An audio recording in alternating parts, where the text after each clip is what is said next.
It was giving examples of other people who people didn't believe in them at first. Like, Hollywood didn't believe in Casey Neistat's vision, and nobody believed in this person. And okay, those examples are used all the time in like business books and stuff. And it's so infuriating because it is classic survivor bias. It's saying, these people are famous. We hear about their stories, but you don't hear about the 98% of people that stuck with their dream just as long and it never worked, especially if they were rigid in it. You're also not hearing about how much that company might have pivoted or that entrepreneur might have pivoted, especially with YouTube channels. Mm-hmm. You have to adjust. Most of the time, your first idea is not the one that's going to work, or at least some different version of that is what you need to do. And so it's completely ignoring both of those things and making people think if you stick with it long enough, it will work. That's one element of the formula. Definitely. It's one ingredient, but it's not alone enough. And it's really going to make you waste a lot of time. Mm-hmm. And okay, I don't want to be too hopeless here though. It's not hopeless because being consistent is good and gradually improving is good. And if you do both of those things, good news, it's not a lottery. It's pretty predictable.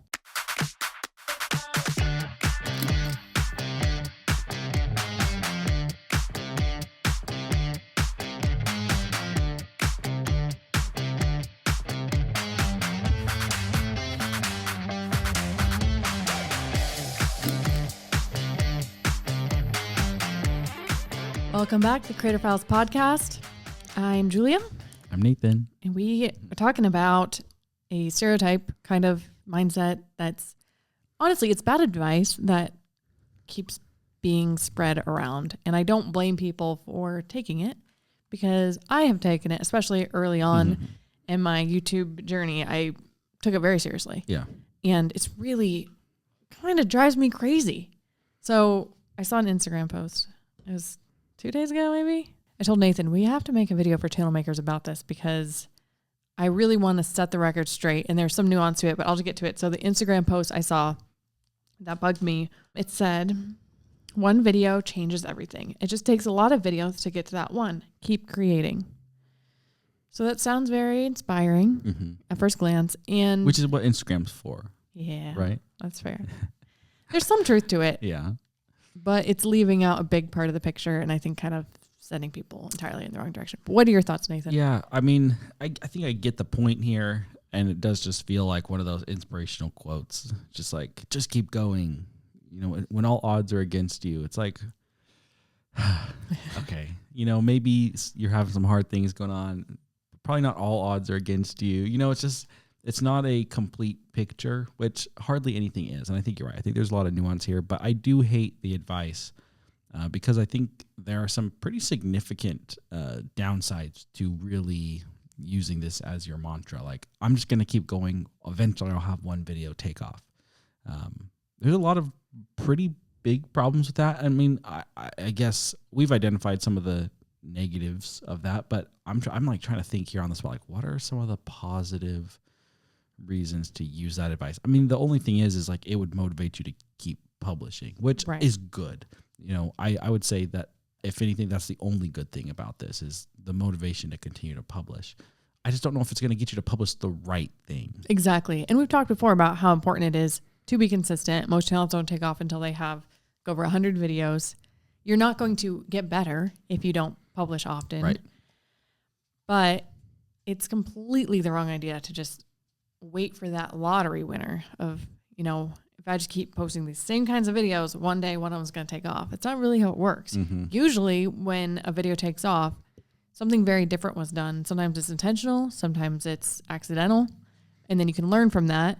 And of course that could technically happen, especially the accidental ones, even if you're not trying to improve. Right. But the problem there is that when that happens, your channel is not going to keep growing. You're going to have one breakout video. You'll get a bunch of new subscribers. You probably won't be very loyal. And then YouTube will see that a lot of your new subscribers aren't watching the rest of your videos or your future videos. And then it's going to look like your channel's declining when you look at your analytics. It's just this huge mess. And then people get really discouraged. You had this happen with the P24 member of our membership program. Yeah. So tell us about that. Yeah, I'll kind of run through the scenario here. So they run a YouTube channel. I believe it was about boats at the time. I haven't looked at it for a while, so I'm assuming that it still is, unless they pivoted. So it was about boats. They had some videos take off. I think they were like restoring an old boat. It was around the 2020 era when lots of people were at home looking for, interesting things to watch online. And I think that it just really took off. They had some really big videos. Of course, they were very excited about their success. But they kept publishing and things just seemed to be going well. And then their channel just fell off, is how they put it. Their videos weren't working anymore. YouTube wasn't pushing them. They were wondering, like, what changed? Did we make the wrong kind of videos? Did we attract the wrong audience? So I looked at their channel, and what it looked like had happened just by, honestly, even the front-facing analytics that you can see, just like views on video, timelines, everything like that. So they had been publishing. They had, they're getting good views, 10, 20, 30,000 views, if I remember right. And then they had a couple big videos, hundreds of thousands, maybe even into the low millions. What ends up happening, and we've seen this a couple times, is when you get a video that goes really big, the long tail of views on that video is big, right? It's bigger than what you're used to seeing. Sure. And so, maybe your video gets 200,000 views in the first week, but it doesn't usually stop getting views completely. Usually, maybe the week after that, it gets 10,000 views, and the week after that, it's 8,000 views, and then 7,000. Like, you're still getting a lot of views from that big video. If your typical videos only do 10,000 views total, and then their long tail is 200 views a week every week after that, your big videos are still supporting your channel to a large extent because they're still bringing in 10, maybe 20,000 views every single week, but all your other videos are only bringing in 200 views every week. This is just a little bit of a scenario here, but basically what happened is the long tail of those huge videos on their channel eventually went to basically zero, which is normal after a year or so.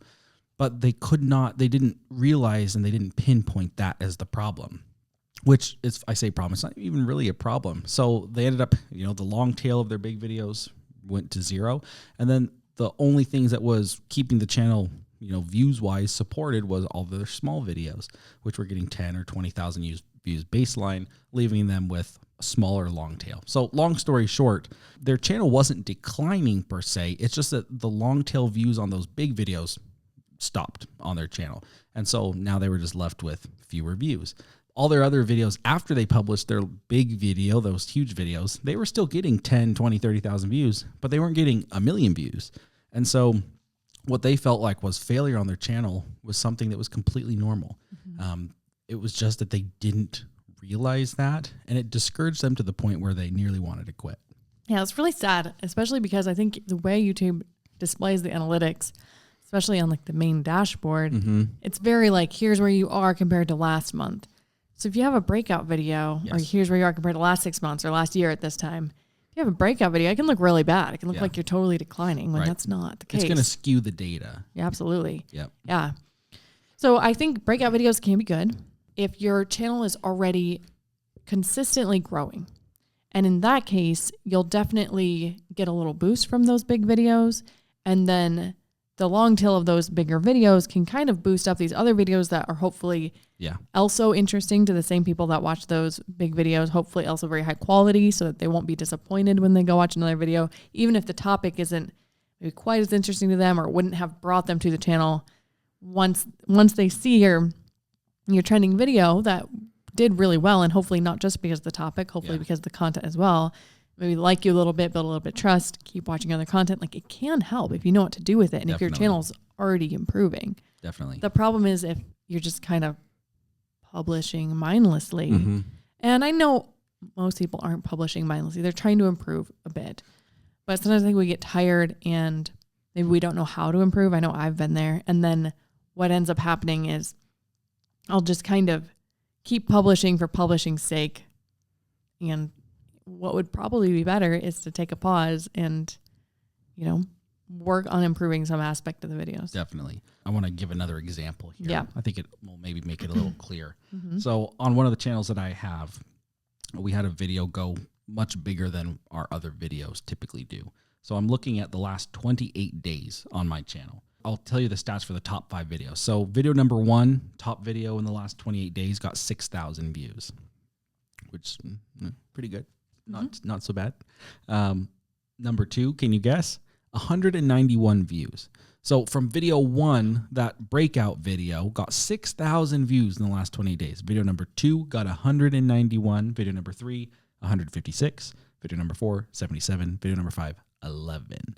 Wow. So we're talking this big video, 6,000 views in the last 28 days. That as soon as that video stops getting views, it's going to feel like my channel is lifeless, right? Yeah. But if I wasn't looking at it that way, I could think, wow, if I just looked at total views in the last 28 days, 6.4 thousand views, it's like, wow, the channel's doing well. I have a green check mark. It looks like it's doing great. But as soon as that one video stops, instead of having 6.4 thousand views in the last 28 days, it will be 400 views in the last 28 days. Like, it makes a huge difference. Part of the reason that I hate that mindset again is because you put so much focus on that big video. But then when you're looking through your analytics, like YouTube just shows me like overall views is one of the first things that I see. It's like, it doesn't immediately show me exactly where those views are coming from. Obviously you can find that, but if you're not looking for it, and you're just like overall channel health, you're seeing the green check marks all across, you just look like you're completely fine. When in reality, there's a lot riding on that single video. So anyway, that's just one more example of that happening. Yeah, I like that. And another thing that bugs me about, I think even specifically the way that quote is worded, is one video changes everything. Not necessarily. Maybe for worse. But honestly, for better or for worse, yes, it could change exactly. everything. But it just makes it sound like it's only positive. Right. It just takes a lot of videos to get to that one. So it's almost like your big break in Hollywood or something. They're phrasing it like, as soon as you get that one, you've arrived. Your channel will forever be strong and exploded. And I'm sort of, running with my perception of that quote, but it really does. The way it's phrased really does sound like. If you looked at the comments, my guess is that the comments would all be like, just waiting for that just one. waiting for that one. Yeah. I think we can pretty much be confident that's what it is. Right. You're not going to, it's very rare that somebody has a successful channel because of one viral video. Yep. Sometimes you hear of it happening, or sometimes it's one of many, Yes. Like Mr. Beast, I think his first really famous one was when he gave a homeless guy $100. Mm-hmm. And so that one did well, but if he hadn't kept improving, if he had gone back to his bedroom and kept making the same kind of content he had been making before that video, his channel would have died. Yes. It doesn't work like that. You don't just get a viral video and then you're done. That's not how it works. Yeah, I think like you said it early on, there's a lot of nuance here. Like even Mr. Beast's story, he took years and years and years to become successful. And in the Channel Makers video that we made, you even mentioned even if you are working for a long time and you are sort of waiting for some videos to do better, there are pivots that have to go into that. There are changes, there are improvements for every single video. And then once it does happen, once something does start to seem to work, being able to capitalize on that is so big. And like the Mr. Beast example you just gave, if he had gone back to playing Minecraft, his channel would not have continued to do what it did. It was, he found something that worked and then he continued and improved upon that and has been essentially doing that, since that time. He's just kind of growing and improving and pivoting. He does all these different kinds of content because he's testing different things that work. So it's just not as simple as waiting for that one video. It's funny you say that because there's another quote on the same Instagram account. And I'm not going to quote it. I don't want to talk to them too much.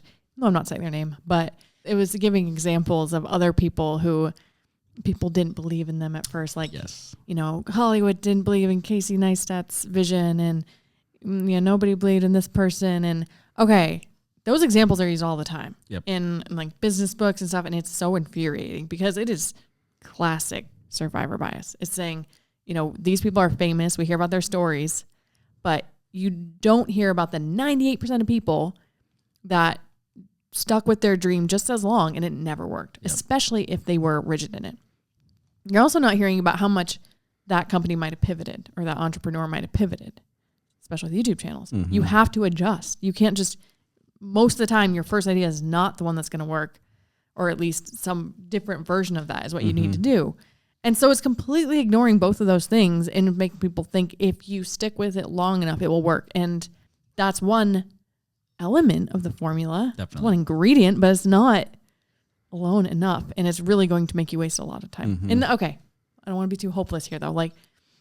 It's not hopeless because being consistent is good and gradually improving is good. And if you do both of those things, good news, it's not a lottery. It's pretty predictable. Timing is a little bit of the lottery element, but you're way more likely to be successful if you do have those two things. Yeah, you'll gradually improve and you'll gradually grow most of the time. So yeah, I think it's not all gloom and doom. It's just if you're thinking of it like that, then it is. Mm-hmm. There's this podcast that I listen to mostly when I'm on a road trip. I think it's called How I Built This. Oh. It's a really, really good podcast. It's an entrepreneur type podcast. And they interview CEOs, past CEOs of businesses, that sort of thing. But the interviewer always asks, the final question is, what percentage of this was hard work, like consistency essentially, and what percentage was luck? Nice. I like that. And it's a really interesting question because a lot of these people who are being interviewed are like, the CEO of, I don't know, like Twitch or whatever, like big successful people. And they will always say part of it was luck, to some extent, but they will all say like there was sacrifice, there was consistency, there was growth, there was change. It is definitely not just luck. No, not one of them would say, "Oh yeah, I just got lucky." Yeah. Like, of course, to some extent, like for those who are like in the billion, like Mark Cuban, like he would admit, I've heard him admit multiple times, like he got semi-lucky to become a billionaire. There were a lot of actions behind what he did to improve his likelihood of becoming very successful. And so I think it's just good to remember that if you are someone out there waiting for that one video to take off, like, okay, yes, maybe there is some luck there to get a successful video. I think to me, the big point is even if you got it, it's not going to it's not going to make the thing that you want to be successful. You could get a video with 1 million views and then still have a failed channel. We see it all the time. Again, back to the Mr. Beast channel. He has these contestants on all the time, and people end up really liking them, and they'll create, I was on a Mr. Beast whatever challenge, and their video gets 500,000 views or 1 million views. And how many of those people are able to pull through and make a successful YouTube channel? Yeah. Hardly any of them. Maybe they'll end up getting a couple thousand views per video, and maybe from where any of you guys listening are at, maybe that sounds great. But after you post a video that gets 1 million views and then your baseline goes down to 2,000, I wouldn't call that success because of the one huge video. Right. It doesn't feel great. It doesn't feel great. Like if you get your original, your one video that's 500,000 views, like your next video, you're going to want it to be 500,000 views or 1 million views. You're not going to be happy with a 2,000 view video after you just did a 500,000 view video. Yeah, absolutely. So what do you think the better strategy is? If we're saying, don't do this, don't do this, don't do this, what should you do? I mean, I don't have again, I think the big strategy here is publish to whatever level of consistency you can. Is that once a week? Is it every other week? We're just looking at a channel that's really, really successful. They publish like once a month. And we know other big YouTubers that do that too. So publish somewhat consistently, but make good videos. Now, I hate that advice as well. Yeah. Like I could go into why I hate that advice. But what I mean by that, I think, is make something you would actually want to watch. I can't tell you how many times I've made a video and I publish it and I hate it. And it's not just because I'm tired of looking at it for 20 hours. It's like, I know this video wasn't what it should have been. If you feel that every time you publish, which hopefully you don't, but maybe you should a little bit, maybe you should be a little harder on yourself if you've never felt that, make something that you would actually watch. Like you as a viewer on YouTube, if you're making something for people to watch who are supposed to be interested in whatever it is you're making, if you wouldn't even want to watch it yourself because you know it's missing this thing, or the story wasn't great, or, oh man, I just didn't get that angle that I needed, or I didn't get that payoff that would have really made this video big. If you at all feel like that, then improve. When I say make a good video, I mean try and do better every single time you film something to make it a little closer to that, so that when you publish it, you're excited for what it's going to do and that you would actually want to show it to your friends or your family. I see a lot of people who are very embarrassed by what they're creating. I think that's normal to some extent, but after you've made 100 videos, you should be less embarrassed. Yes. You should be. And it's because you should know to some extent you've improved and you're doing something that's way better than what whoever you're showing could ever do. I completely agree. Yeah. Embarrassment's fine for the first 5, 10 videos. Right. And even, like you said, some level of embarrassment. Yeah, a little bit's fine. And if a little bit never goes away, that's also fine. But you shouldn't be like, I hate my content. I would never watch my content. I know my content's terrible. We get comments like that sometimes. Yep. There's also the opposite where I think people are not super self-aware of what they would watch. Like you say, if you wouldn't watch it, don't publish it. Well, I've come across people who they're so convinced that they will just watch their topic. They're like, I just like this topic so much. I will watch anything that's related to this topic. Let's say it's about bunnies, right? Well, no. Because then you ask them, okay, show me some channels you watch. And they are like highly produced, highly entertaining, maybe a little bit of information too, but they're like the best of the best on YouTube. And they're not watching these other smaller ones. And I guess you could argue maybe a little bit of its discoverability, but I don't think that's the majority of it. I think that's people often don't even take enough time to recognize their own reasons for clicking on a video, for staying on a video, for coming back to a channel. A lot of times you're getting a lot more out of it than you think. Maybe you think you're getting information, but you're also being entertained and you're feeling connection with the person and trust. And there was a hook that made you want to stick around longer even after you got your first bit of information that you're looking for or whatever it may be. So there's two problems. Yeah, I think you're right. And that's honestly like a great takeaway. When you watch, if any of you actually watch YouTube, which I imagine you probably do, although it is funny, when I'm like really head down creating YouTube videos, I watch a lot less YouTube. Nice. That's a whole other conversation. But when you watch something, when you like see a thumbnail and a title that you're like interested in, pause. Or maybe not even in that moment, just screenshot it so that you can remember the title and thumbnail so that you can go back to it and really think, what was it that caught my attention? What made me want to click? And then once you're in the video and you're watching it, maybe watch it for enjoyment the first time just because you're interested in it.